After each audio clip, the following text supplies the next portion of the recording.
안녕하세요. 주간 전망대입니다.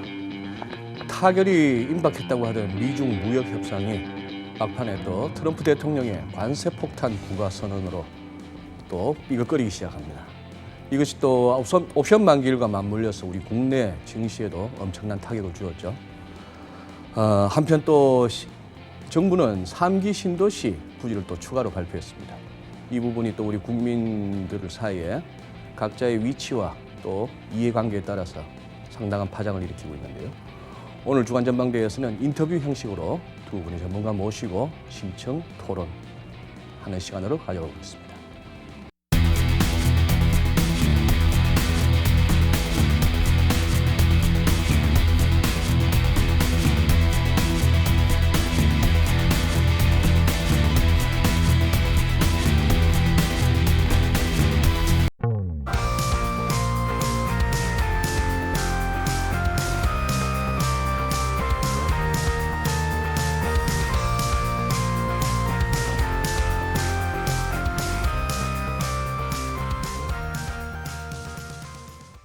네, 주간 전망대 오늘 1부에서는 자칫 파국으로도 치닫을 가능성이 있어 보이는 미중 무역 전쟁 관련해서 인터뷰를 가져보겠습니다. 인하대 국제통상학과의 정인교 교수님 나와주셨습니다. 교수님 안녕하세요. 네, 안녕하세요. 네, 지금 시국인 만큼 또 이슈가 이슈다 보니까 교수님 여러 매체에서 또 기관에서 막 찾을 것 같은데. 또 저희 주간 전망대까지 시간 내주셔서 감사합니다. 불러주셔서 감사합니다. 네, 지금 사실 이 녹화일 기준으로 우리 목요일 날 우리 시장이 그야말로 진짜 폭탄을 맞았습니다. 그런 상황에서 우선 표면적으로는 이 미중 무역 협상이 굉장히 삐걱거리고 있는 이 부분을 갖다가 이제 문제시 삼고 있고.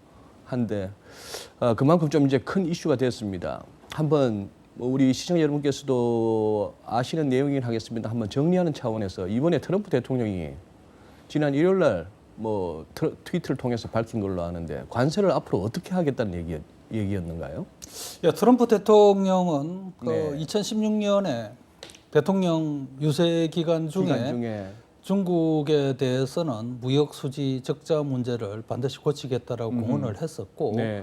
취임하고 나서부터서 바로 이제 대중국 무역 제재 작업에 착수를 했죠. 네. 작년 처음으로 이제 500억 달러에 대해서 25% 관세를 매기겠다라고 네. 발표를 했고 그걸 나누어서 이제 160억 달러로 네. 매겼다가 하반기에 들어서 2천억 달러에 대해서 25%를 매기기로 발표를 했다가 마지막 순간에 10%로 낮추었는데 그랬었죠.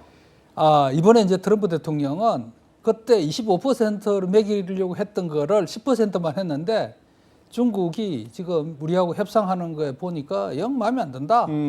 그래서 그냥 원래 계획대로 오는 10일부터 25%로 올리겠다라고 하면서 네. 500억 달러에 대해서 25% 매길 때는 중국이 여유가 좀 있었는데 네.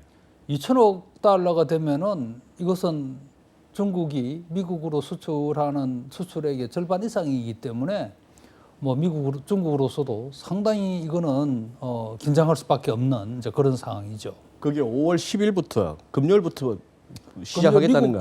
미국 시각으로 자정제 네. 0시 1초부터 되는 거죠. 거기다가 그 트위터에서 제가 보기에는 남아 있는 3,250억 달러라는 언급도 있었던 것 같은데요.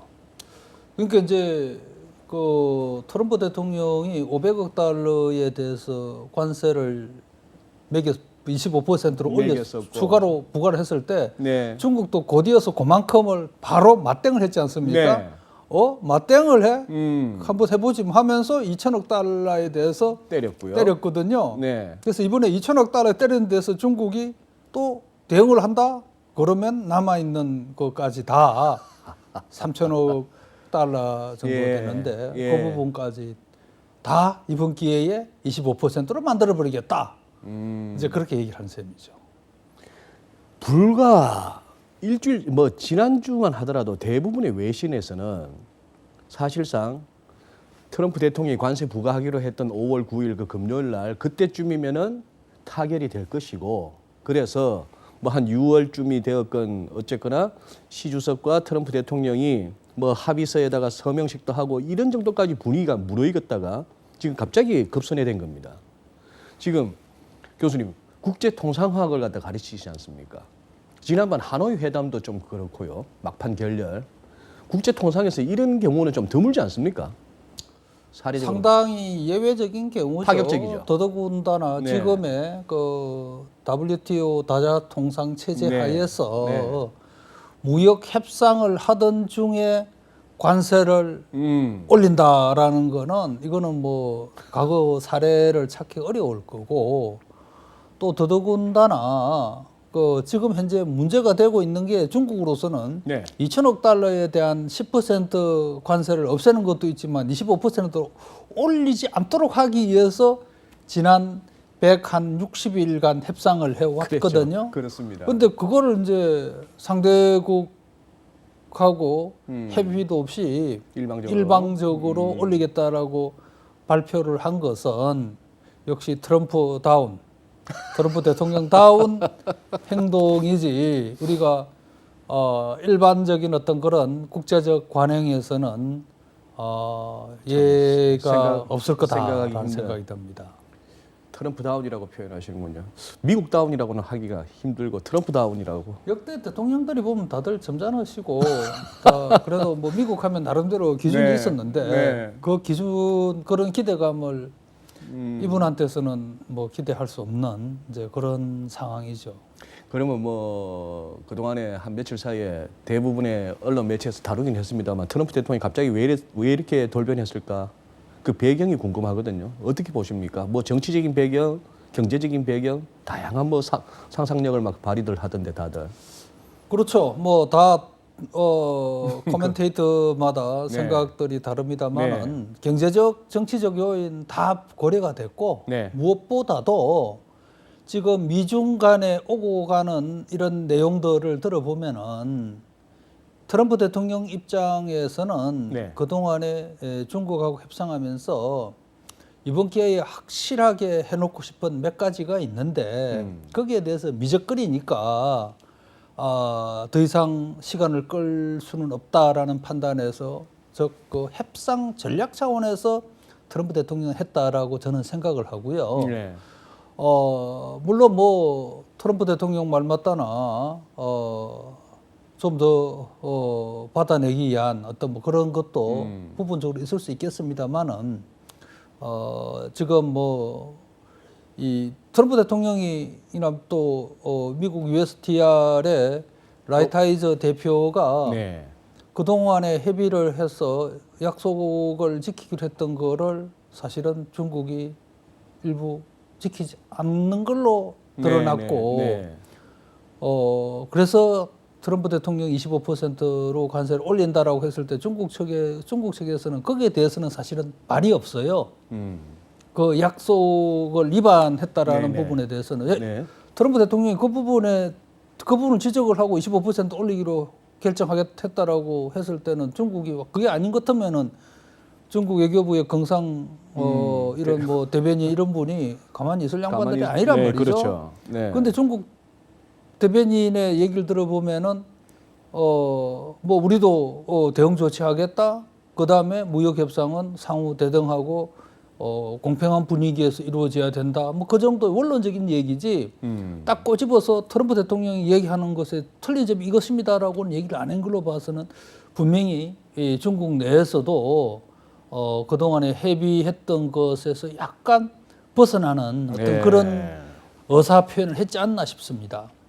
그리고 사실상 그 5월 5일 날, 일요일 날 미국 현지도 마찬가지겠습니다만 일요일 날 트럼프 대통령이 처음 그 트윗을 올렸고 그러고 나서 그 이후에 한 주간 동안은 트럼프 대통령의 진위가 뭐냐 이러다가 또 막상 관세 부과하기로 한 그 금요일쯤 가서는 또 번복될 수 있는 거 아니냐 뭐 류어 부총리가 건너가느냐 마느냐 이런 얘기들이 많았는데 목요일 날 결정적으로 트럼프 대통령이 플로리다 유세 중에 중국이 결국 이 딜을 깼다라는 얘기가 그 매번 강조하면서 그게 또 외신 보도가 나오면서 또 아시아 시장이 또 충격에 휩싸인 면이 있습니다. 환율도 또 1,180원으로 막 치솟으려고 하는 그런 흐름이고 한데 무엇을 깼다고 한다는 것이죠. 디테일한 내용은 안 납니다만 결국 중국이 그러면 뭔가 지금까지 협상 과정에서 미국 측에 우리 이 정도는 해줄게라고 했던 것 같다가 결국 끝에 가서 안 했다고 봐야 되지 않겠습니까?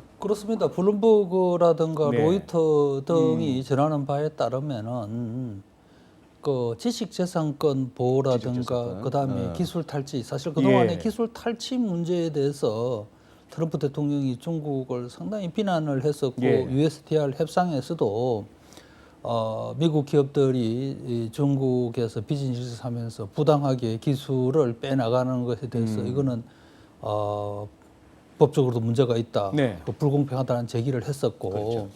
그래 이게 이런 일이 나타나지 않도록 중국 정부 차원에서 법으로 명확하게 밝혀라, 이걸 입장을 딱 그 정해놔야지, 그 법으로 명시를 해놔야지 그 기업이든 공무원이든 딴 생각을 하지 않지 않겠냐, 네, 네. 이렇게 하고 그렇게 하기로 협의가 됐던 모양이에요. 예.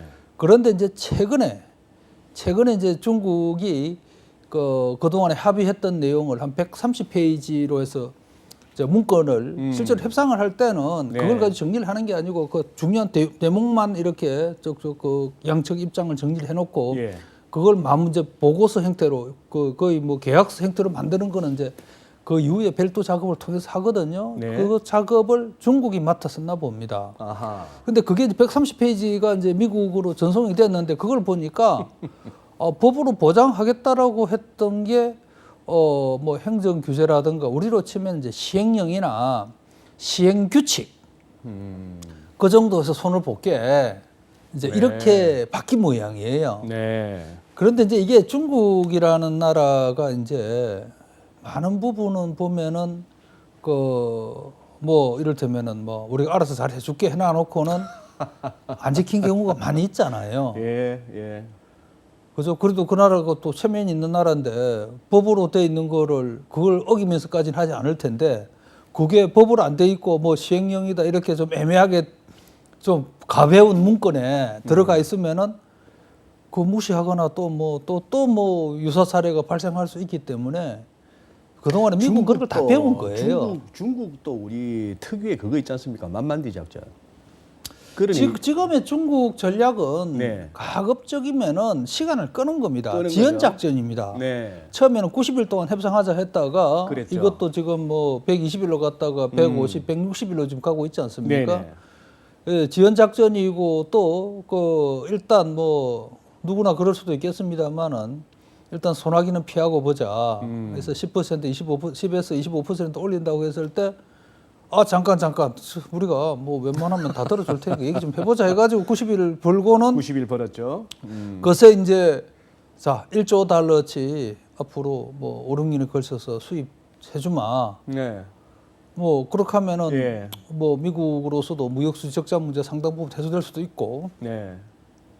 그렇게 해서 그걸로 해서 이제 대충 떼우려고 했는데 미국은 그건 그거고 자 우리가 그동안에 근본적인 문제로 제기했던 그런 기술 탈취 문제에 대해서는 이번 기회에 앞으로 그런 일이 절대 일어나지 않도록 법으로 보장해라 라고 하는 부분에 대해서 이제 이게 중국 내에서도 나름대로는 협상을 하고 이제 알려지기로는 어쨌든 중국 최고 지도부에 자 이렇게 됐습니다 하고 이제 가서 이제 보고를 안 했겠습니까? 네.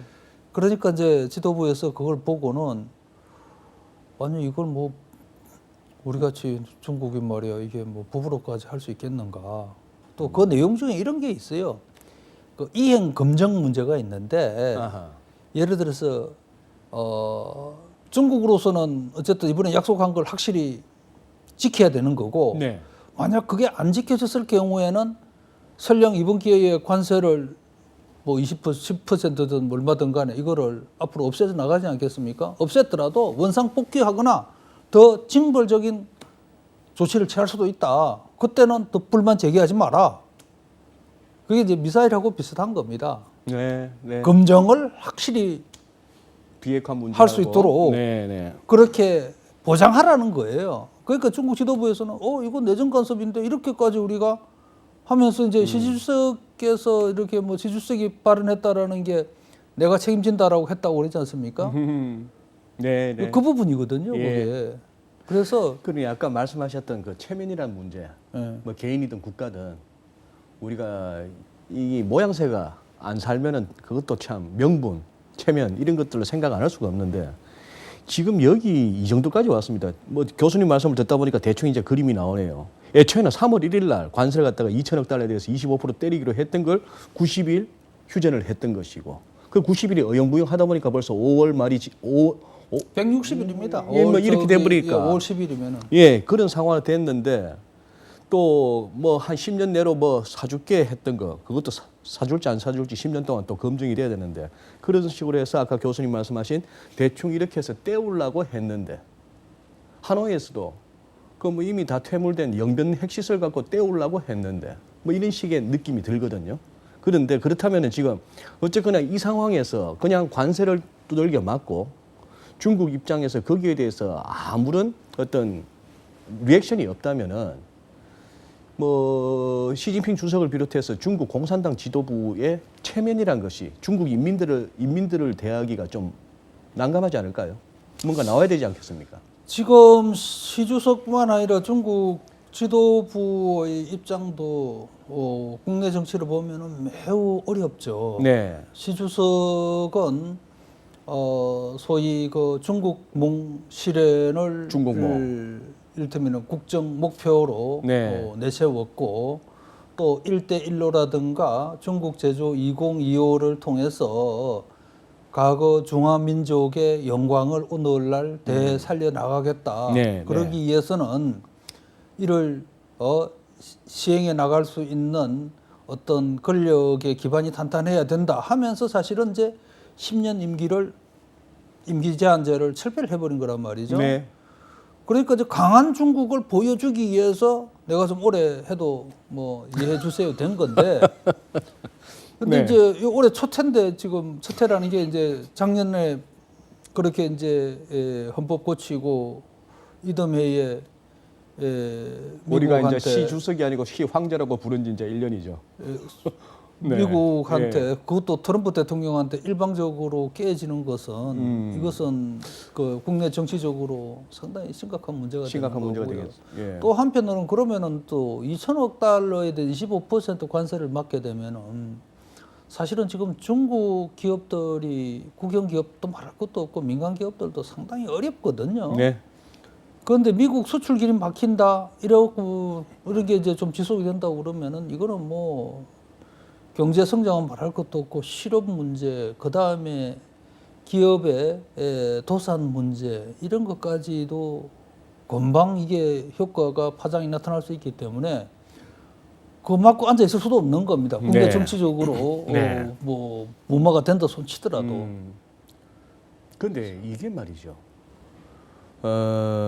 사실 이 관세라는 게 경제학을 배우든지 경제사를 하다 보면 꼭 중요한 시점에 이 관세라는 단어가 나오고 대공황 무렵에도 미국 대공황 무렵에도 어떤 그 시발점은 그 또 관세를 부과하기도 하고 했던 이런 것들이 있는데 이게 사실은 경제 논리로 따지자면은 이거는 그다지 합리적인 거는 아니라고 저는 보고 있습니다. 또 학계에서도 다 원래 이론적으로 그런 거 아니겠습니까?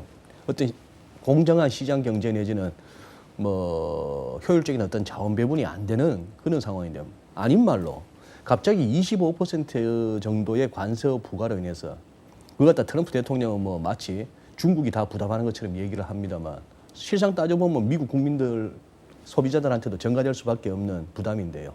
어쨌거나 그렇게 해서 그러면은 중국산 제품의 미국 수출이 막힌다고 이제 막히고 좀 어느 정도 애로가 생긴다고 하면은 갑자기 그 쓰던 것들을 어디서 또 조달해야 됩니까 그러면은? 이제 그 미중 지금 현재의 통상마찰을 네. 표면적으로 지금 나타나고 있는 게 이제 관세 문제니까 네. 거기에 초점을 맞추면 그것만 맞추면은 이제 생각한다면은 우리 사회자님 말씀에 네. 우리가 그 많은 부분은 이제 공감을 하고 네, 네, 미국이 네. 왜 저러나라고 볼 수 있을 것 같은데 미국 입장은 좀 멀게 보는 겁니다. 멀게. 좀 멀리. 왜냐하면 멀리. 지금 현재 이제 4차 산업혁명이라고 시대라고 그러고 그다음에 미래 첨단 기술에 있어서 중국이 지금 바짝 따라오고 있는 거 아닙니까? 네. 그런데 그 중국은 이미 자본도 있고 그다음에 사람도 많이 키워놨어요. 네. 문제는 이제 기술입니다. 기술은 이게 미국, 중국 내에서 확보하는 게 현실적으로는 어렵고 예. 결국은 다른 내부를 갖고 와야 되는데 미국이 아무래도 그런 기술이 많고 하니까 미국으로서는 그 기술을 중국한테 건네주고 나면은 인구라든가 뭐 또 여러 가지 본다면 앞으로 미국의 패권이 흔들릴 수 있는 것이고 그 다음에 이제 이 역대 어느 정부나 이 정도의 큰 어떤 그런 그 무역 이슈 또 통상 해난 같으면은 미 의회 내에서 상당히 그 이 토론이 벌어집니다. 네. 여야를 떠나서 네. 지금 미국이 중국에 대해서 이렇게 아주 그냥 험악한 조치를 취하고 있지만은 의회 내에서 글쎄요. 그게 참 예, 궁금합니다. 아무런 토이드스뿐만 네. 아니라 여야를 막론하고 다 트럼프 정책을 지지하고 지지해주고 있다. 있습니다. 음. 그 말은 뭐냐면은 물론 당장 뭐 중국으로 들어오던 게 다른 나라 산으로 바뀌어서 들어오면은 조금 더 비싸게 들어올 수는 있겠지만 그거는 일시적이고 앞으로 그걸 감수하더라도 감수하더라도 미국의 어떤 앞으로의 국가 위상이라든가 또 여러 가지 대중국 정책을 본다면은 트럼프 정책을 상당 부분은 그대로 인정하고 있는 거다라고 봐야 되는 겁니다. 그래서 근데 또 보면은 지금까지 이제 2,500억 달러에 대해서 수입 제재를 하고 있는데 네. 그걸 그냥 아무거나 막 고르는 게 아니고 예. 제3국으로부터 사올 수 있는 거 조금은 비싸겠죠. 지금까지는 중국 그냥 쌌으니까 많이 들어왔지만 중국에 다른 나라로부터서 갖고 올 수 있는 것들 위주로 지금까지 관세를 주로 매겨왔고요. 네. 그리고 이제 특이한 점은 미국이 중국으로부터 수입하는 것에 거의 많은 부분은 체중제거든요. 그렇죠. 체중제는 다른 데서도 많이 살 수 있어요. 그런데 중국이 문제입니다. 중국이 중국은 말 그대로 중간재, 물론 대두나 돼지고기 요거는 소비재지만은 네. 나머지는 반도체라든가 비행기 엔진이라든가 예. 기계류 예. 뭐 이게 다 중국 산업을 위한 거란 말이죠. 그러니까 이게 피해가 어느 쪽에 집중될 거다라는 거는 뭐 계산이 뻔하죠. 중국 입장에서 보복 관세를 때리는 것도 부담스럽네요. 중국이 만약 그렇게 한다고 그러면은 사실은 더욱더 악화되죠. 악화되고 정치적으로는 나도 뭐 미국에 제대로 대응한다라는 거를 국민들한테 보여줄 수는 있겠지만 네. 사실은 중국은 보복 관세라는 게 그게 경제적인 측면에서 보면 상당히 힘들어지는 경우죠. 혹시 제가 좀 과민하게 반응하는 건지 몰라도 제가 한참 대학 다닐 때 85년 그 무렵에 플라자 합의가 있었는데 로버트 라이트하이저 미국 무역대표부 지금 대표가 USTR 대표가 이렇게 한번 검색하고 한번 살펴보니까 처음 임명될 때도 논란이 있었습니다만 플라자 합의 그 실무지휘자였더만요. 그 당시에. 그렇죠. 그러니까 라이트하이저는 말 그대로 미국의 그 힘에 기반한 통상 정책에 있어서는 아주 젊었을 때부터 그냥 잔뼈가 굵은 사람이에요. 그 한마디로 라이트하이저가 어떻게 뭐 실무적으로 이렇게 추진했던 플라자 합의가 일본을 갖다가 잃어버린 20년으로 밀어넣고 일본은 그 이후로 미국에 대해서 패권이라는 측면에서는 도저히 뭐 말도 못 끄집내게 만들었으면 지금 이걸 갖다가 좀 확대 해석했을 때 그 전철을 밟아서 중국도 이번 기회에 그러면 더 이상 이른바 흔히 호사가들 말하는 미국과 중국 뭐 G2 간의 패권 경쟁 소리 앞으로 못 나오게끔 하겠다 이렇게까지 봐도 될까요? 지금 그런 구도로 가고 있는 그런 거죠. 구조로 가고 있다. 그러면 지금 이제 중국 입장에서 당장 생각해 볼 수 있는 거는 뭐 그나마 위안화 약세 유도입니다. 그렇게 하면 우선 관세 효과는 좀 희석될 수는 있거든요. 처음에 이제 500억 달러 그때에 예. 뭐 관세가 품목에 따라서 네. 뭐 10에서 25%가 매겨졌지만은 위엔화가 그 당시에 한 단기간에 한 10% 정도 평가절하가 되면서 네. 상당 부분은 상실을 시킬 수 있었습니다. 네. 근데 지금 그 미국이 중국한테 요구하고 있는 것 중에 하나가 인위적 환율 조정. 네. 이것도 앞으로 하지 않겠다라고 명확하게 입장을 밝혀라. 그렇게 하고 있기 때문에 만약에 그렇게 했다가는 이거는 더욱더 더 이제 충돌이 더 이럴 때는 심해진다는 말 얘기. 그대로 앞으로 그 환율 조정에 대해서는 미국이 완전히 그냥 이거는 뭐 무엇보다도 그 우선적으로 중국을 대상으로 해서 그 조정 금지를 받아내는 네. 그런 어떤 이 매개가 될 수 있기 때문에 아마 중국도 조심해야 될 겁니다. 그거는. 조금 보면은 최근 며칠 사이에 중국 인민은행이 고시하는 환율이나 이런 걸 보면은 트럼프 대통령의 그 관세 협박 이후로 걔들도 이른바 보수통화바스켓 제도니까 국제 외환 시세를 갖다 어느 정도 감안해서 고시 환율이 나와야 되는데 그거보다는 조금 더 위안을 약하게 지금 고시하고 있고 시장 흐름도 자꾸 위안 약세로 가고 있습니다. 어느 정도 중국 당국도 용인하는 느낌이고요. 약세로 갈 수밖에 갈 없겠죠. 수밖에 없는 상황이죠. 없는데 그게 이제 이게 이를테면은 통화 당국이 개입을 해서 그렇다 할 정도로 그거는 아니고 되어진다고 가만히 그러면은 내버려 두기만 해도 그렇게 갈 수밖에 없는. 없죠. 네. 그런데 이제 그러다 보니까 궁금하다기보다도 이런 생각도 드는 거죠. 통상 4월, 10월이면은 미국 재무부가 환율 보고서를 발표하는데 지금 5월 중순으로 접어드는데도 아직까지 환율 보고서가 안 나왔거든요. 미국 재무부가. 아마 내부적으로는 다 만들어져 정리했는데 있는데. 트럼프 대통령이 안 읽어서 그럴 겁니다. 아니 지금 그 자동차에 대한 232조도 네. 이미 몇 달 전에 트럼프 대통령 책상 위에 올라가 있는데 네. 트럼프 대통령이 그거를 읽고 이 지침을 줘야 결제를 해야 해줘야 되는데 네. 이걸 안 해줘가지고 지금 그대로 있고요. 트위터하기 바쁘시구나. 근데 네. 그거는 트럼프 대통령의 전략인 것 같아요. 전략이죠. 왜냐하면 이거는 정말 뭐 자동차 수출 국가한테는 이거보다 더 치명적인 게 어디에 있겠어요. 그러니까 이제 우방국들 중에서 일본이든 EU든 뭐 우리나라도 말할 것도 없고 또 다른 뭐 자동 수출국 지금 현재 미국이 중국과 지금 크게 지금 한판하고 있는데 네. 혹시라도 미국한테 거슬리는 뭐가 있다고 그러면은 아마 그거 쓸 겁니다. 우리가 트럼프 대통령 내년 재선 권력욕이 상당하고 그리고 자신을 갖다 이렇게 모욕한 사람들에 대해서는 끝까지 되갚아주는 성격으로 우리가 알고 있고 또 실제 목격을 하는데 그렇다면은 지금 4년만 하고 물러날 생각은 아닌 것 같은데요. 그러다 보니까 미국 주식시장 주가 끌어올리는데 상당히 올인하고 있다라고 우리는 이제 그렇게 평가해 왔습니다.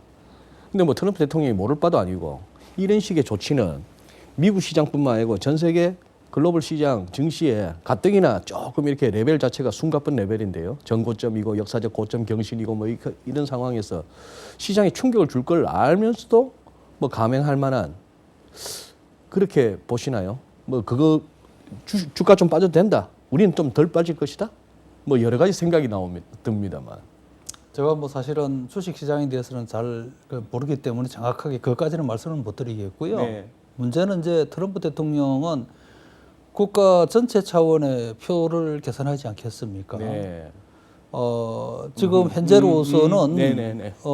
자기의 어떤 이 강경한 대중국 정책이 국민들로부터 지지를 받고 있다라고 생각을 할 것이고 두 번째는 그럼 이 시점에 왜 이렇게 아주 강한 어떤 그런 조치를 또 발표를 했는가는 그동안에 그 트럼프 대통령이 협상을 잘한다라고 본인도 네. 얘기를 해왔는데 뭐 한미 FTA에서 미국이 원하는 걸 좀 가져갔긴 했지만은 중국 문제에 있어서는 사실은 그다지 얻은 게 없어요. 손에 잡히는 건 없죠. 뭐 또 최근 또 그 하노이에서도 네. 건진 게 없고 네.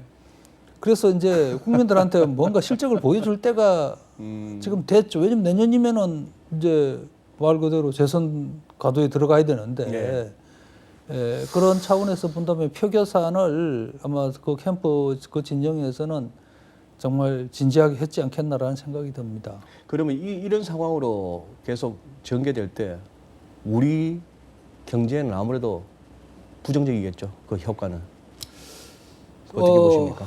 오늘 뭐 본다면은 뭐 우리나라가 제일 많이 빠졌지 않습니까? 네, 뭐 네. 모두의 말씀하신 네. 것처럼 완전히 뭐 폭탄을 맞은 정도인데 많이 빠졌는데 지금 트럼프 대통령의 이 무역 제재로 해서 물론 가장 그 충격이 큰 나라는 중국일 거고 네. 그 다음에 이제 우리나라, 일본, 대만 정도고 미국은 사실 그닥 물론 뭐 주식시장은 뭐 빠졌다가 올랐다가 할 수도 있겠습니다만은 그럴 것이고 우리나라는 상당히 심각해지죠. 이거는 왜 그러냐 하면은 무엇보다 지금 전반적으로 보면은 보호무역주의 기조로 들어간다는 거 아니겠습니까? 첫째는. 네. 두 번째는 우리나라 수출의 한 30% 정도가 중국으로 가서 말 그대로 최종제를 만들어서 미국으로 네. 들어가는데 네. 그게 막혀버리면은 우리도 지금 올해 들어서 지금 수출이 뭐 내리 5개월, 6개월 지금 줄어들고 있는 이런 상황에서 그거마저 만약에 영향을 미친다고 그러면은 우리 경제는 정말 힘들어지겠죠. 그리고 혹시나 지금 이런 부분이 요즘 뭐 뉴스의 흐름도 조금 이렇게 심상치 않습니다만 이 어떤 군사적 갈등으로 이어질 가능성은 없다고 보십니까? 군사적 갈등까지는 뭐 서로가 좀 조심하겠죠. 왜냐하면 미국이 지금 당장은 지금 이란 문제가 이란? 지금 가장 큰 이슈지 않습니까? 네. 이게 지금 이란과 뭐 어떻게 지금 현재 그 문제를 트럼프 대통령은 그 풀어야 되는 게 네. 군사적인 측면에 있어서는 가장 큰 이슈고 네. 또 북한이 저렇게 미사일인지 뭐 탄도탄인지 모르겠습니다만은 어쨌든 불상의 발사체라고 하더라고요. 하여튼 뭐 발사를 네. 하고 있는데 네. 저 부분도 상당히 신경이 쓰일 겁니다. 저 중국 입장에서도 신경 쓰일 텐데요. 뭔가 책 잡힐 일 아닙니까? 근데 이제 그렇게도 볼 수도 있을 것 같아요. 지금 그동안에 그 미중 협상에서 중국은 은근히 북한 카드를 썼을 것이고요.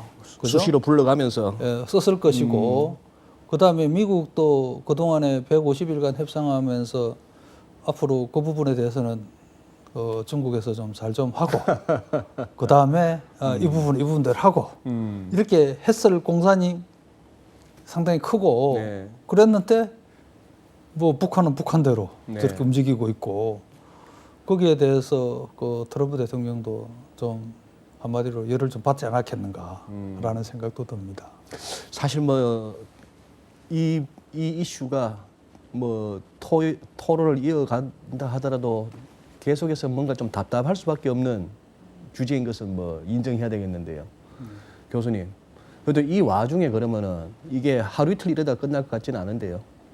이 시대적으로 지금 굉장히 중요한 미국과 중국이 붙는 이 상황인데 우리 정부 차원의 기업 차원의 뭐 아니면은 국민들 차원의 한번 이렇게 어떻게라는 측면에서 한번 말씀을 주신다면요. 마지막으로 우리에게 뭐가 이 이슈는 정말 우리한테 깝깝한 상황이죠. 답이 없나요? 그게 뭐 웬만한 나라도 아니고 네. 미중 간의 문제고 예.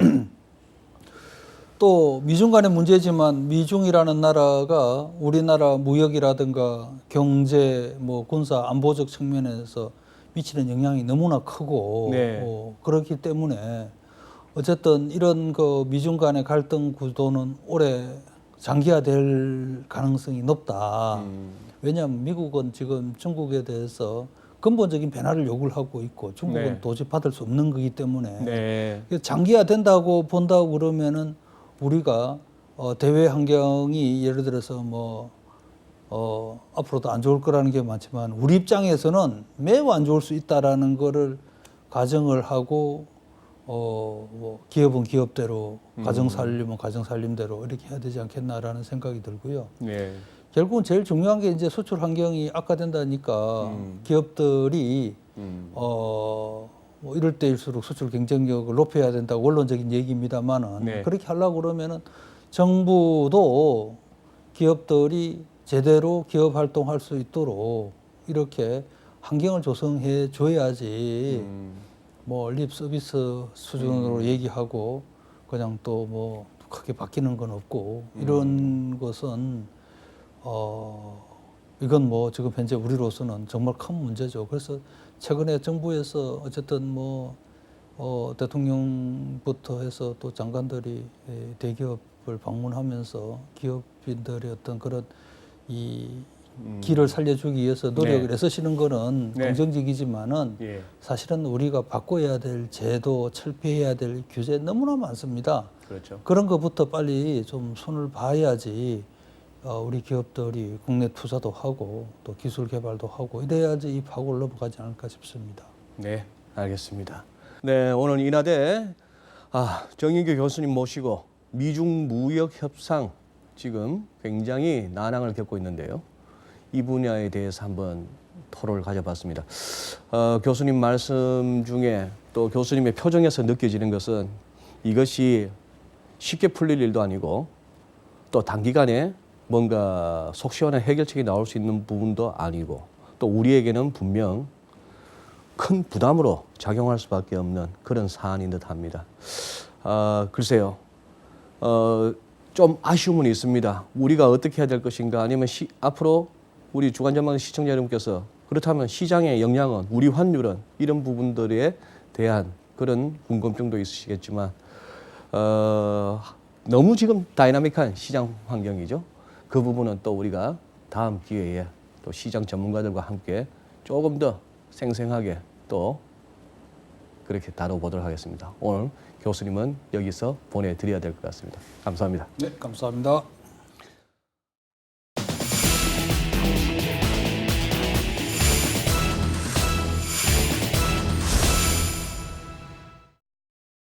네, 2부에서는 부동산 얘기 좀 해보겠습니다. 정부에서 조금 애초 예정보다 좀 빨리 3기 신도시 추가 또 발표가 있었습니다. 뭐 상당한 또 이렇게 여파가 일어나고 있는데 거기에 대한 반응도 각자의 또 이해관계에 따라서 극명하게 갈릴 수밖에 없는 이슈죠. 이것과 관련해서 한번 속 시원하게 한번 여쭤볼 분을 모셨습니다. 명지대 부동산학과의 권대중 교수님 나와주셨습니다. 안녕하세요. 예, 교수님 안녕하세요. 네. 네. 역시 제가 평소에 이렇게 매체를 통해서 뵀던 교수님의 그 목소리 네. 아주 아이고 지금 감사합니다. 청년 같으십니다. 네.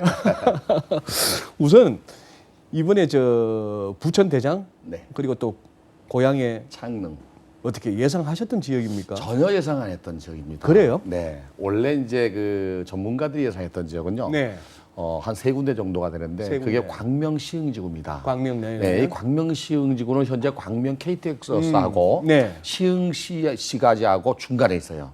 예. 굉장히 교통이 좋은 지역입니다. 예. 이 지역을 예상했는데 이제 빠졌고요. 지난번 때 발표할 때도 또 예상했는데 빠졌어요. 지난 뭐 계속해서 네, 유력 네. 후보지였는데. 네. 그리고 또 한 가지가 이제 그 하남 교산지구가 있습니다. 예. 교산지구 위에 감북지구가 있어요. 이 감북지구가 또 대상이 됐는데 역시 또 빠졌고요. 네. 김포 고천지구도 대상에 올라왔지만 또 빠졌고요. 근데 전혀 다른 지역인 부천 대장지구하고 고향 창릉지구가 선정이 됐습니다. 가장 본질적으로 이거 한번 여쭤보겠습니다. 네. 지금 정부의 이 3기 신도시 정책요.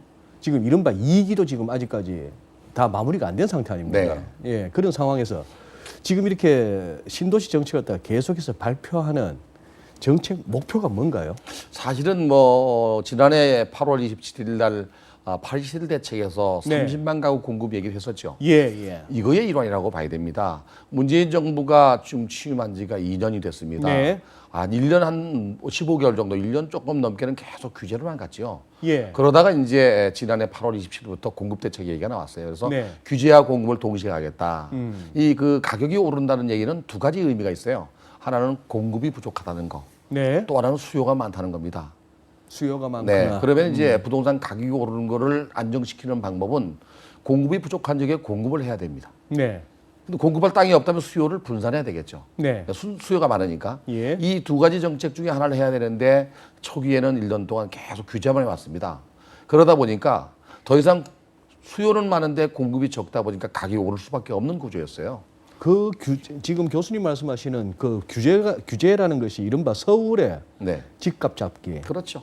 그런 측면에서 네. 대출 굉장히 힘들게 만들고 뭐 이런 등등의 규제였습니다. 초기에는 이제 분양권 시장에서 분양권 전매 금지, 네, 재건축 네. 시장에서 재건축 지위양도 금지, 또 재건축 초과이익 환수제 복원 다시 네. 시작한 거죠. 예. 뭐 이런 것들로 진행되다가 결국에는 이제 마지막 판에 카드를 꺼낸 게 지난해 9월 13일 9.13 대책에서 종합부동산세라고 하는 보유세를 올리고 네. 그 다음에 이제 공시지가도 현실화시키면서 공정가액 비율도 연차적으로 올리고 네. 그리고 결정적인 것이 이제 대출 규제였죠.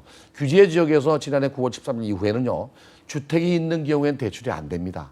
엄밀히 말하면은 전출을 가거나 60세 이상의 부모를 모실 때 그 60세 이상의 부모가 집이 없는 무주택자인 경우만 대출이 됩니다. 거기에다 이제 9억이 넘는 주택은 아예 대출이 안 됩니다. 네. 신규 분양 시장도 마찬가지고요. 예. 그러나 이제 무주택자에게까지 대출을 규제한 건 아닙니다. 여기에다가 지난해 10월 30일 날 DSI라는 총부채 원리금 상환 능력 심사 제도를 도입해서 웬만하면 대출이 많이 안 되게 돼 있어요. 이렇게 이제 돈줄을 죄다 보니까 부동산 시장은 돈이 많이 들어가지 않습니까? 네. 웬만히 뭐 5억, 10억 되면 반 이상은 뭐 대출로 가거나 자기 자본이 적게 들어가서 부동산을 매입하는데 전부 자기 자본을 가지고 사야 되니까 부동산 시장은 거래가 안 될 수밖에 없지요. 이게 이제 마지막 카드였던 것 같습니다. 그러면서 이참에 이제 부동산 시장이 어느 정도 투기가 진정되면 네. 지난번에 얘기했던 공급 대책을 내야겠다 해서 밀어붙인 게 바로 이제 지난해 9월 21일 날 처음 일부 서울 지역과 수도권 지역에 공급 대책을 내놨고요. 네. 지난해 12월 19일 날 3기 신도시를 발표했죠. 그때 네 군데 한 게 인천 계양지구하고요. 그다음에 과천지구하고, 과천하고. 네, 그다음에 하남 교산지구, 네. 남양주 왕숙 1, 2지구가 있습니다. 예. 이 네 개를 발표했고 이번에 발표한 두 곳은 원래 6월 달에 발표하기로 했죠. 네. 6월 달에 발표하지 않고 앞당겼습니다. 이게 앞당겨서 지금 이제 고향 창릉지구하고 부천 대장지구를 발표한 겁니다. 이 신도시의 특징을 보면은 네. 2기 신도시와 1기 신도시 앞에 있다는 겁니다. 아직도 2기 신도시가 분양 중입니다. 그렇죠. 네. 예를 들면 뭐 인천 서구 검단지구 같은 경우는 네. 미분양 났어요 지금. 아주 뭐 한 6천 세대 넘는 것 네. 같은데. 네. 올해 10,000가구를 공급할 계획입니다. 네. 네. 거기다가 동동탄지구도 아직 남아 있고요. 위례 신도시도 남아 있고, 네. 의정부도 남아 있고 아직 네. 2기 신도시가 마무리가 안 된 상태에서 서둘러 3기 신도시를 내놓게 된 겁니다. 그러다 보니까 결국에 2기, 3기 신도시에 거주하는 사람들의 불만의 크죠. 그렇죠. 그렇지 않아도 서울로 진입하는데 출퇴근 시간에 도로가 막히고 교통이 불편한데 그 앞에 도로를 만들어 놓으니까 신도시를 만들어 놓으니까 더 차가 밀리게 되죠. 그럼 교수님 이렇게 여쭤보겠습니다. 자, 이제 이 발표가 나고 나서 네. 우선 발표된 두 지역이 전혀 뭐 교수님을 비롯한 전문가들의 예상, 시장의 예상을 갖다가 완전 허를 찔렀고요. 네. 또 애초 정부가 얘기했던 것보다 또 서둘러 발표가 됐고 그런데 대부분의 이제 매체들은 이렇게 나왔습니다. 서울 집값 잡으려다가 일산 집값이 떨어지냐? 뭐 네. 이런 식의 네, 이제 네. 기사들이 오늘 많이 나왔습니다. 그래서 제가 여쭤보고 싶은 정책 목표가 뭐냐라고 하는 것이 이것이 우리 한국에서의 어떤 그 부동산 하다 보면 항상 그 서울의 그 천정부지로 치솟는 집값 이런 것들이 이제 뭔가 사회적 위화감 조성, 박탈감 조성, 뭔가 이렇게 청년들한테 좌절감 뭐 이런 걸 잡겠다는 건지 아니면은 요즘 뭐 결혼도 못해요, 집 없어서 결혼 못해요 이런 청년들한테 그러면 진짜 그 부분을 갖다가 누구나 자기 집 한 채는 갖게끔 해주겠다는 것인지 가뜩이나 과밀한데 또 이렇게 바로 그게 다닥다닥 사실 왜 이렇게 서둘며 조금 그 부분에 명쾌하게 왜 이렇게까지 해야 되는가? 우선은 정책 방향 자체가 부동산을 통해서 불로소득을 인정하지 않겠다는 게 첫 번째입니다. 네. 두 번째는 이제 그거로 인해서 양극화를 인정하지 않겠다, 해소시키겠다는 얘기입니다. 다시 말하면 뭐 집이 없는 사람 입장에서 고가 주택 옆에만 지나가도 몸이 떨리잖아요. 그렇죠. 또 수도권에 사는 사람들이 서울에 살겠다고 하는 꿈과 희망이 좌절돼 버리거든요. 너무 올라가니까. 그래 네. 되면 사회적 박탈감과 소외감이 생기고 양극화가 더 심해지거든요. 네. 이 정부가 이제 주택 공급하는 것은 서민 주거 안정이 첫 번째고요. 네. 그러면서도 이제 소득 불균형을 좀 해소시키겠다는 게 두 번째고, 세 번째는 이제 수도권 지역의 과밀화를 완화시켜야 되는데도 불구하고 주택 수가 모자라거든요. 네. 가구 수 대비 네. 이걸 완화시키겠다는 거. 그게 목표가 아닌가 하는 생각이 듭니다. 이번 대책이 그러면 가장 환호할 만한 우리 국민 계층이라면은 아마 뭐 무주택자들 중심이라고 해야죠. 무주택자들. 네. 지금 이제 일산 사람들이 화가 낸다고 아까 얘기하셨는데 네, 뭐. 고향 창릉지구 같은 경우는 서대문구 은평구, 네. 서울의 은평구하고 붙어 있습니다. 네. 그럼 다시 말하면 서울이 더 늘어나는 연접 효과가 있어요, 이게. 서울이 신도시라고 할 수가 서울이 없어요. 더 커지네요. 네. 네. 그러니까 삼성지구라든지 고향 밑에 있기 때문에. 네. 근데 이 지역이 개발되면은 첫 번째 수혜를 보는 사람들은 물론 그 지역 사람들이겠지만은 서울의 은평구 사람들 일부 분산 효과가 있죠. 그 지역에 분양하는 주택들은 어쩌면은 일산 사람들이 분양받을 가능성도 높습니다. 일산의 일기 신도시는 지은 지가 30년이 넘었습니다. 예, 그렇죠. 문제는 이제 뭐냐면 네. 지난해 12월 11일 날 정부가 주택 공급에 관한 규칙을 개정했습니다. 네. 그래서 공공택지에서 분양하는 아파트는 무조건 물론 분양가 상한제에 적용되지만 네. 전체 85제곱미터 이하의 75%가 무주택자에게 우선 분양하게 되어 있습니다. 네. 그리고 나머지 25%는 거기서 떨어진 무주택자나 또는 1주택자하고 경쟁하게 되어 있기 때문에 주택이 있는 사람이 분양받기는 어려워졌지만 예. 일산에 있는 사람들이 이거를 분양받기 위해서 무주택자로 바꿀 확률도 있다는 얘기죠. 집을 팔 수도 있지만은 또 중록을 바꿔서 무주택자가 되려고 할 거란 말이죠.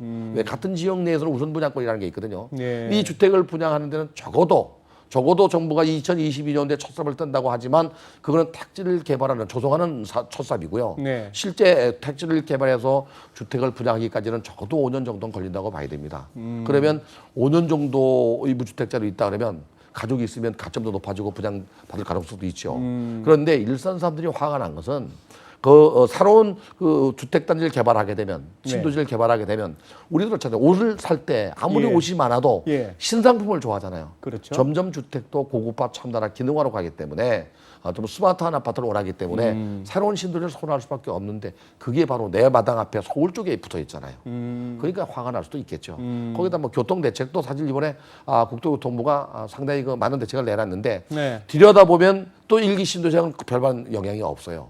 다시 말하면 예를 들면 고향 창릉지구 같은 경우는 우선 그 화전역서부터 고향 시청까지 그 고속 버스를 만듭니다. 네. 그다음에 이제 세전역이라고 그 불광동구에 있거든요. 예. 세전역서부터 고향 시청까지 지하철을 뚫습니다. 네. 그게 답니다, 사실.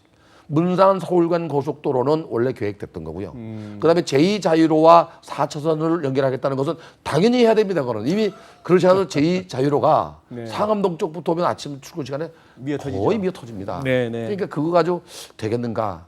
물론 창릉 지역 사람들은 괜찮을 수 있지만 위에서 올라오는 파주 운정지구라든지 또는 일산에 오는 사람들은 GTX가 개통되지 않으면 결국에 그 도로를 따라서 차를 몰고 와야 되기 때문에 더 체증이 증가될 수 있어서 화가 날 수도 있죠.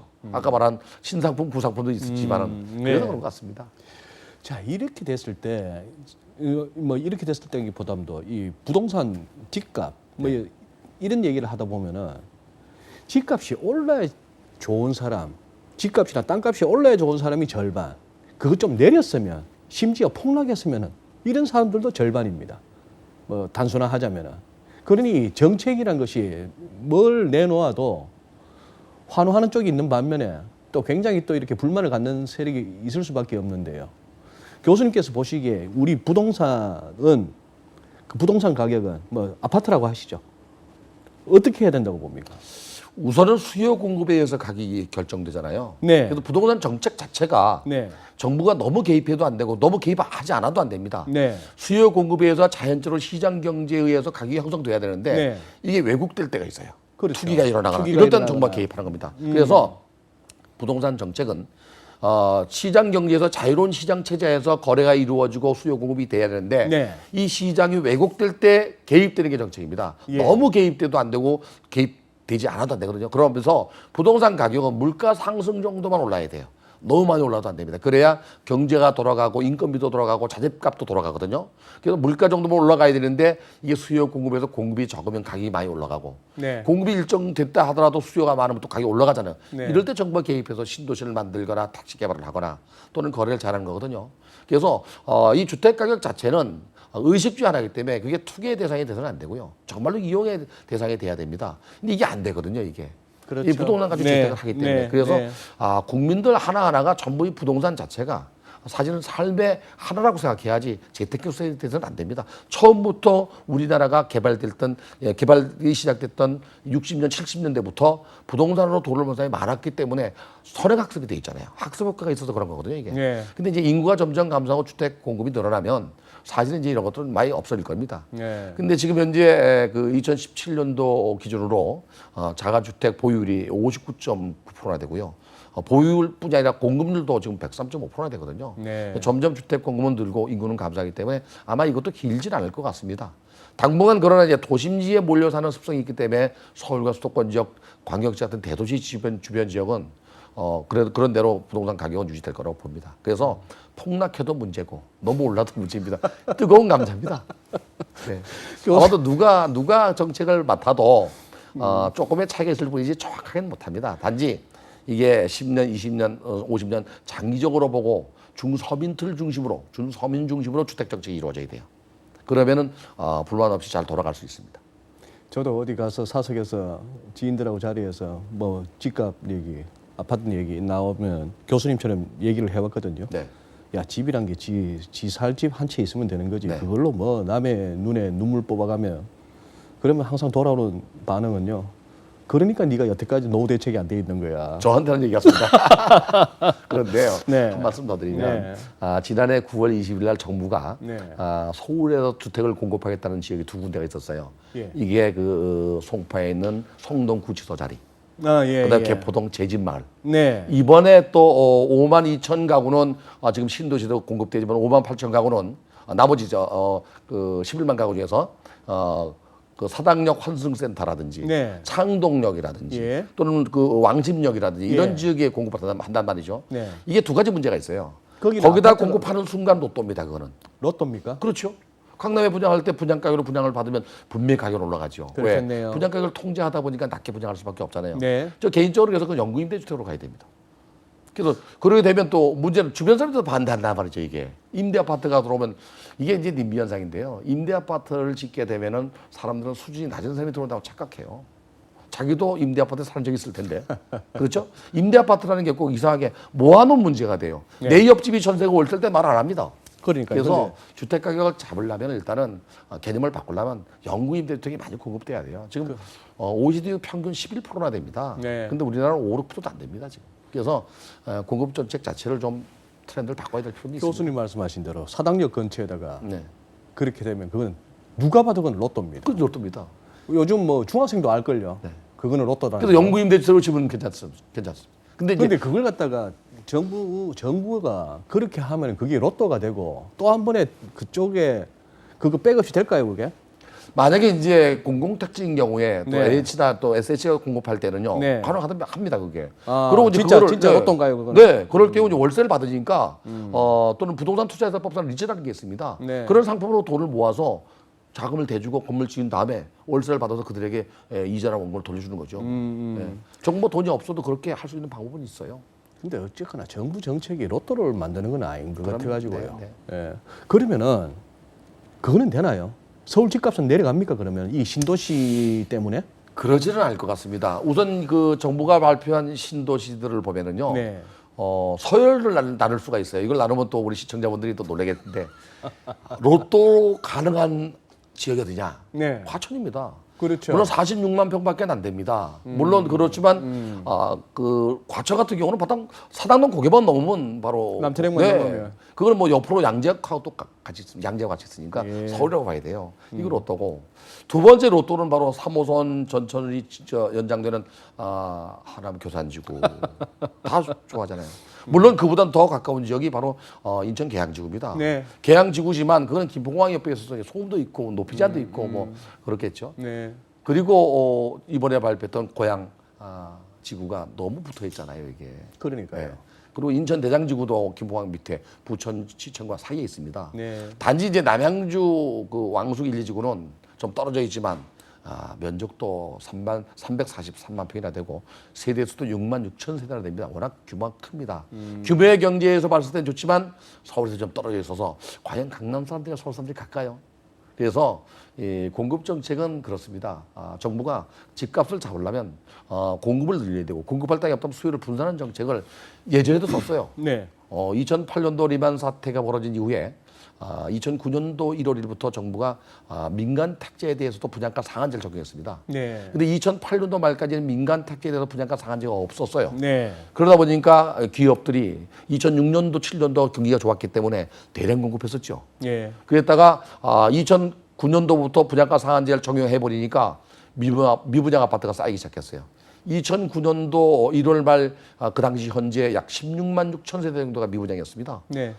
16만 6천 세대면 4인 가족이면 약 한 60만 명이 들어가는 집이 빈 거 아닙니까? 그러네요. 그래서 정부가 특단의 대책을 내놨죠.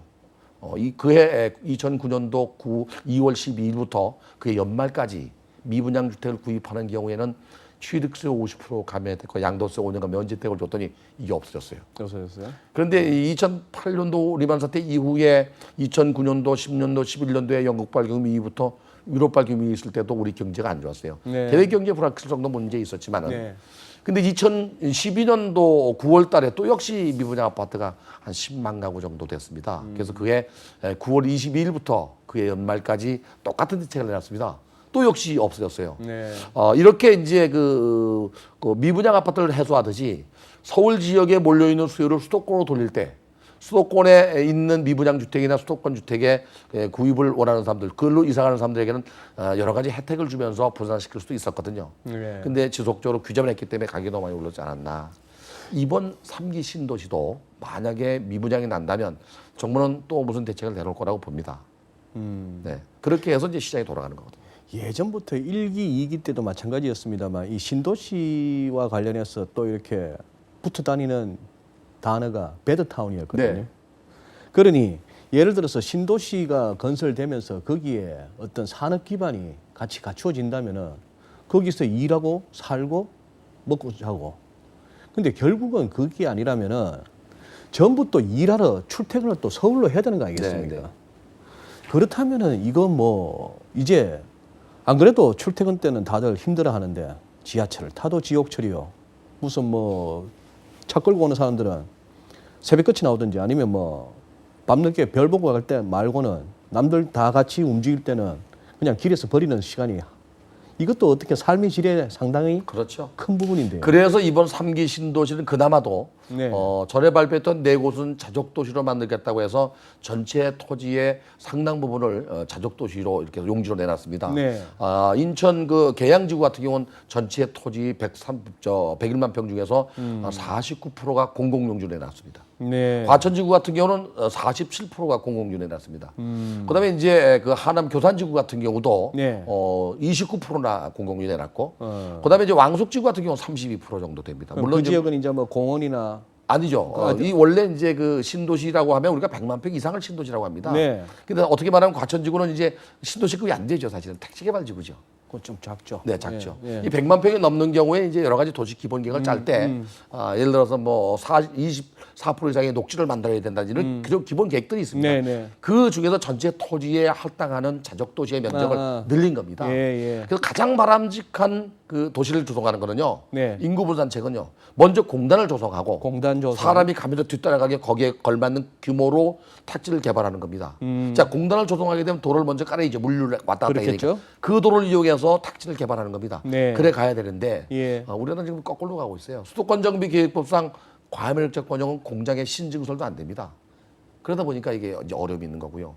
최근에 이제 그 신도시를 만들 때 뭐 개발 제한국을 풀어서도 만듭니다만은 이번 그 5곳의 3기 신도시도 공단을 먼저 만들고 가는 건 아니거든요. 같이 네. 동시에 갑니다. 네. 교통 문제도 마찬가지입니다. 교통 문제도 택지를 개발하거나 신도시를 만들 때 도시 기반 시설 중에서 가장 기초가 되는 도로를 먼저 깔아놓고 철도나 도로를 먼저 깔아놓고 네. 그리고 이제 택지를 만들거나 공단을 만들어야 되는데 예. 동시에 가기 때문에 택지를 만들어 주택을 공급하는 시점보다 도로를 깔거나 철도를 완공하는 시점이 더 늦어져 버립니다. 그러니까 먼저 들어간 사람들은 고생해라 얘기입니다.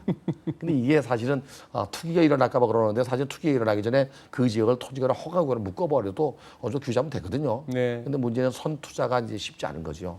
그래서 그런 겁니다. 지금 이제 우리 한동안 말이 많았습니다. 부동산 때문에 집값 뭐 서울 뭐 난리 치고 그래서 작년에는 금리까지 올렸는데 한국은행이 지금 현 상황 한번 진단해 주신다면요.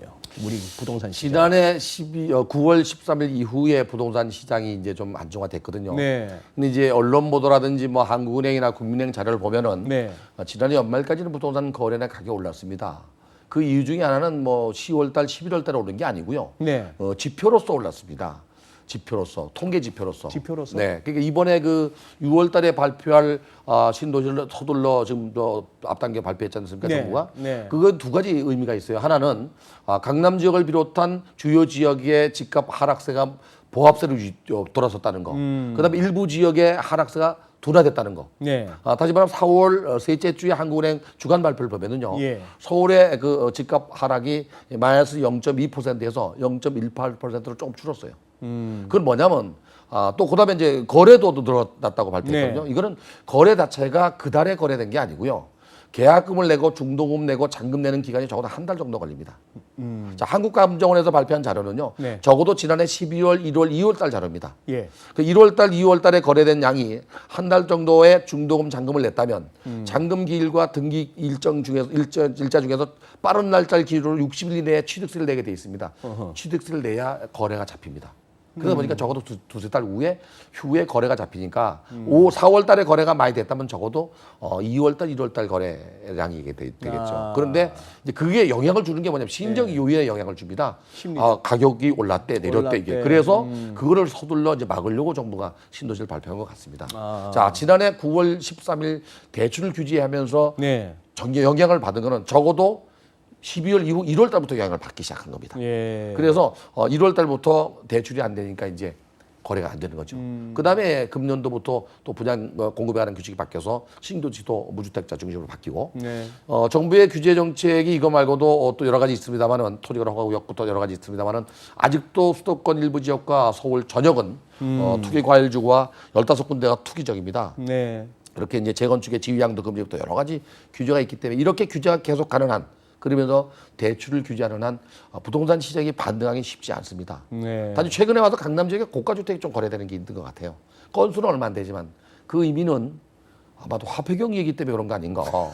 금이나 돌에 묻어오려고 그런 거 아닌가. 저도 뭐 만약에 이 사람들이요 들었습니다. 이거 잘못 짚으면 엉뚱한 걸로 좀 손해 볼 수 있거든요. 그래서 아마 이런 것도 헛소문인지 아직은 헛소문이죠 뭐. 근데 이런 것 때문에도 또 영향을 받아요. 그래서 돈 들고 있느니 뭘 실물을 들고 있자. 그렇죠. 네, 그런 것 같습니다. 그래서 아마 정부가 이제 이걸 사실 방지하기 위해서 예방하기 위해서 서둔 거 아닌가 하는 생각이 듭니다. 뭐 꼭 경실련만 그렇게 생각하겠습니까만 경실련 측에서는 이번에 좀 강하게 좀 비판하더라고요. 네. 뭐 주택 공급 부족하는데요. 집은 충분하다. 네. 공급은 충분하다. 그거보다는 이 집 없는 사람들이 또 집 획득하기까지의 뭐 과정이나 아니면 또 뭐 방법 이런 걸 좀 어떻게 고쳐줘야지. 이거는 늘 우리가 또 항상 나오는 토의 내용인데 이 지적에 대해서는 교수님 어떻게 생각하십니까? 저도 어느 정도 일부는 이해합니다. 네. 주택이라는 것이 이제 공산품이 아니다 보니까 네. 협정 가격이 없습니다. 매매당사자 간에 그렇죠, 합의되는 그렇죠. 가격이기 때문에 그래서 선호하는 지역에 수요가 많으면 당연히 가격이 올라갈 거고 그러지 않은 지역은 또 미분양 나고 이렇게 가격이 떨어집니다. 근데 이제 그 서민들이 접근해서 주택을 구입할 수 있는 조건 네. 이게 좀 편하게 돼야 됩니다. 그 절차도 복잡하지만 또 네. 대출도 쉽지 않고 네. 또 최근에 와서 뭐 갭 투자가 문제가 되고 있는데 네. 이 집값이 계속 오르다 보니까 정말로 자기가 들어가 살기 위해 집을 사야 되는데 우선 먼저 붙들고 보는 겁니다. 그러니까요. 전세 않고 집을 사다 보니까 네. 결국에는 그게 투기가 될 수 있어요. 네. 가격이 올라가면 매각 차익이 벌어지니까 네. 그 매각 차익 때문에 또 투자하게 되고 예. 이런 그 과정이 잘못됐다는 겁니다. 이게 그래서 정말로 1가구 2주택 3주택자들이 정부가 이제 이걸 강력하게 규제했지 않습니까? 네. 재작년 그 12월 13일 날 정부가 임대주택 공급 활성화 방안을 내놨습니다. 그것도 역시 또 보유세부터 종부세까지 다 면제해 주면서 장기배 특별금지부터 너무 혜택을 많이 준 거예요. 그러면서 단 한 가지 묶어놓은 거는 뭐냐면 4년 또는 8년 동안 임대주택에 등록을 하면 연간 5% 이상 못 올리게 했고 못 팔겠어요. 매매를 못 하겠습니다. 네. 이게 오히려 시장에 또 역효과를 냈어요. 예. 임대주택에 사는 사람들, 전월세 사는 사람들이 이사를 가려고 해도 집을 못 빼는 현상이 벌어진 거예요. 이게 정부는 동시에 두 번의 토끼를 잡기 위한 대책이었어요. 이게 뭐였냐면 음성적 임대주택을 양성화시키자. 그리고 서민주택 주거 안정을 꾀하자. 이거였는데 그거는 어느 정도 맞은 것 같아요. 근데 이게 이제 매매로 돌아왔을 때 문제가 된 겁니다, 이게. 예. 그들이 집을 팔아도 안 팔잖아요. 예. 보유세 올리는 거죠, 이게. 그것도 예. 팔겠지. 안 팝니다. 세금이 올라가는 것보다 집값이 더 많이 올라갔기 때문에. 한번 올라간 집은 안 떨어집니다. 왜 안 떨어지는지 아세요? 10억이 만약에 20억 돼서 15억에 팔아도 5억이 남을 텐데 20억짜리였어라고 생각하거든요. 사람들이. 예. 그래서 뒤를 돌아보고 떨어집니다, 이게. 그래서 하방 경직성이라고 그래요. 이거 20억짜리 했는데 19억에 팔까? 18억에 팔까? 이게 굉장히 시간이 오래 걸려요. 떨어지는 거는. 올라가는 건 단숨에 가는데. 네. 이런 구조적인 문제를 풀려면은 주택 거래에 대해서도 정부가 개입할 필요는 있어요, 사실은. 네. 근데 이제 그 방법론에서 차이가 있을 뿐인데 지금 경실련이나 이런 그 제야단체에서 얘기하는 것처럼 서민들이 먼저 우선적으로 주택을 사고 주택이 있는 사람들 주택을 못 사게 하는 방법도 있어요. 단지 이제 집 처분을 하고 난 다음에 사게끔 하는 거죠. 작은 주택을 갖고 있어도 집을 못 사게 하는 건 불공정하고 네. 집을 늘릴 수도 있는 사람도 있지 않습니까? 네. 그런 사람들은 집을 처분하고 사게 하는 겁니다. 그래서 집 자체를 공급할 때는 애당초부터 무주택자에게 우선적으로 분양하는 방법도 한 방법일 수 있어요. 이거는 배분의 원칙에 의해서. 네. 근데 집이 있는 사람들이 2개, 3개, 4개 다른 명의로 집을 사게 되니까 다주택자가 집값이 오르면 불로소득이 생기고 이런 문제가 패단이라고 생각합니다. 이 집 안 짓는 사람들 요새 뭡니까 이거 공시지가 올라가면서 세금 부담 커지는 거 언론에서는 크게 다룹니다만 교수님 보시기에 언론이 침소봉대하는 겁니까? 아마 실제 진짜 그렇게 사실은 다주택자에게 그 보유세를 많이 물리는 것. 그러니까요. 사실은 이제 그것도 문제 있지만 정부도 네. 조금만 개선할 필요가 있어요. 보유세가 1가구 1주택자에게 높아지는 거는 그들에게 정말 부담으로 갈 수 있어요. 네. 특히 이제 퇴직자 같은 경우는 소득도 없거든요. 네. 이건 정부가 좀 인정해서 좀 완화시켜줘야 되고요. 다주택자들은 또 그렇지 않을 수 있어요. 임대소득도 늘릴 수 있기 때문에 세금을 더 물릴 수 있는데 네. 문제는 지난 2005년도 6월달에 노무현 정부 당시에 고가주택이 6억 원이었습니다. 6억 원. 네. 근데 그때는 인별합산이었어요. 가구별 합산. 그러니까 가족이 다 모여서 금액이 있을 때 세금을 물렸거든요. 고가주택이. 네네. 이게 이제 2008년도 9월 달에 그 MB 정부 들어와갖고 이거 네. 늘렸어요. 1가구 1주택자는 9억 원 이상, 1가구 다주택자는 6억 원 이상 주택일 경우에 네. 이게 고가주택으로 보고 이제 종합부동산세를 물렸죠. 그러면서 이제 종합부동산세가 국세로 돌아선 겁니다. 네. 과연 그럼 지금 9억이 고가주택이냐? 이건 논란이 있을 수 있어요. 10년이 지났지 않습니까? 네. 집값도 많이 올랐고. 네. 물론 시가로 따질 때는 한 12, 3억 정도가 되지만 강남 지역의 평균 주택 가격이 9억 넘습니다. 서울의 평균 주택 가격이 8억이 넘었으니까요. 네. 근데 지난달에 보니까 7억 9,900인 떨어졌더라고요. 어쨌든 중위권 주택 가격은 지금 8억이 넘었습니다. 이렇게 주택 가격이 올라가는 사이에 고가 주택 9억은 변함이 없었기 때문에 이걸 좀 조정해서 좀 올리면서 올리게 되면 다주택자는 어차피 2-3개 있으면 거의 넘어갑니다, 이건. 네. 그리고 이제 인별이잖아요, 이게 지금. 예. 사람이 갖고 있는 개인별로 합산해서 세금을 물립니다. 예. 그러다 보니까 이걸 조금 더 올려서 현실화시키고 다주택자들은 소득이 발생하는 것만큼 과세하는 게 맞다. 그런 생각이 들고 1가구 1주택자들은 오히려 억울한 면도 있습니다. 네. 그러면 지금 서울하고 지방의 부동산 양극화 이 주제도 오래됐고 그런 상황인데 좌우지간 또 내년에 또 총선도 있습니다. 네. 조금 이제 향후 한 1년 정도 요렇게 타임 스코프로 해서 교수님 전망하신다면 부동산 시장. 우선은 지방 부동산 시장은 포항이나 울산이나 경남, 마산, 창원 쪽, 이 경남북이 많이 지금 출마됐고요. 오히려 광주광역시는 많이 올랐습니다. 중구나 남구는 많이 네, 올랐고요. 네. 전주도 많이 회복이 됐고요. 전주도. 네, 대전도 그동안 저표가 돼서 많이 오르는 상태고요. 네. 세종시는 항상 좋은데 요새 떨어지고 있습니다. 일단은. 충청도 홀 때 받았는지 거기가 많이 떨어졌고요. 이 세종시 때문에 그런 것 같습니다. 강원도도 역시 동계올림픽 때문에 올라갔다 다시 거품이 빠지는 상태고요. 네. 전반적으로 지방시장은 롤러코스터처럼 이제 지역마다 좀 차이 있는데요. 네. 이것은 부동산 특성입니다. 위치에 따라 다르고 예. 또 상황에 따라 다르니까. 근데 제일 중요한 것은 부동산 시장을 살리기 이전에 지역 경제가 살아야 되거든요. 그러면 시장도 정상화됩니다. 지방 경제가 너무 많이 죽었다는 거. 네. 그게 지방 경제를 살리면 부동산 시장도 회복될 수 있다는 거. 근데 이번 정부는 부동산 시장을 가지고 경제를 활성화시키지는 않겠다 그러니까 지방 경제를 어떻게 살지 이제 궁금합니다. 근데 서울 수도권 전국이 또 반대로 양극화가 심해지면서 또 가격이 너무 많이 올랐죠. 근데 이번 정부는 아마도 4.13 총선 때문에 내년 총선 때문에 부동산 시장을 규제를 완화시키지 않을 겁니다.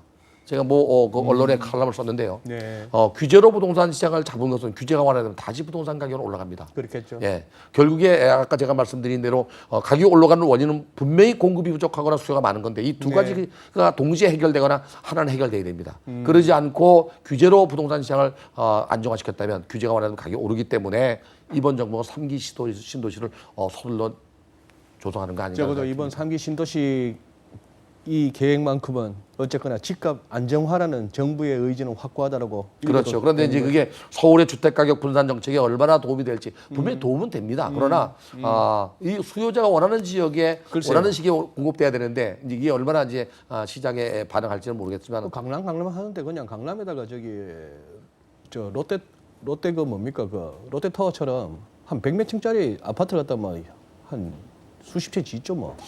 그것도 좀 문제가 있습니다. 지금 서울시에 2030 서울 프레임이 있습니다. 네. 서울역 스카이라인에 35층 이하로 규제돼 있어요. 3종 주거지역일 경우에. 네. 물론 상업적으로 50층까지 집니다만은 이게 또 서울시가 또 재건축 재개발을 규제하고 있지 않습니까? 네. 안전진단도 강화했고 예. 또 재개발 사업지구도 지금 현재 국토교통부가 임대주택 공급을 30%까지 늘렸습니다. 네. 여러 가지 규제를 많이 해서 새로운 공급을 할 수 있는 구멍이 없어요. 탈출구가 없어요. 그러다 보니까 한정된 지역에 한정된 주택 공급이기 때문에 가격은 더 올라갈 수밖에 없습니다. 그래서 이걸 좀 탄력적으로 적용할 필요는 있어요. 네. 서울시가. 그리고 높이지 않도 일률적으로 정하는 것보다는 만약에 35층짜리가 지역에 따라서 특성에 따라서 50층 된다면 같은 용적률과 같은 건폐율 속에서 홀쭉하게 높이 올라가지 않습니까? 그러면 가용 토지가 넓어집니다. 조망권도 좋아지고 바람의 흐름도 좋아질 수 있어요. 네. 일률적으로 만약에 규제하면 회색 도시가 돼요, 전부. 그래서 이런 것들은 좀 탄력적으로 정할 필요는 있어요. 근데 그것이 꼭 부동산 시장의 공급을 늘리는 정책만은 아니에요. 네. 오히려 재개발, 재건축도 주민들이 원하면 이 도시 재생사업이라는 거는요. 주민들이 원하는 방향으로 가야 됩니다. 주민이 원하지 않는 방향으로 정부가 끌고 가면서 리드하면서 돈을 투자하면 효과가 없어요. 네, 네. 적어지거든요. 네. 그래서 그들이 무엇을 원하는지를 알고 그들이 원하는 바로 정부 정책을 끌고 가되 잘못될 때 그걸 바로만 잡아주는 게 정책이라고 생각합니다. 알겠습니다.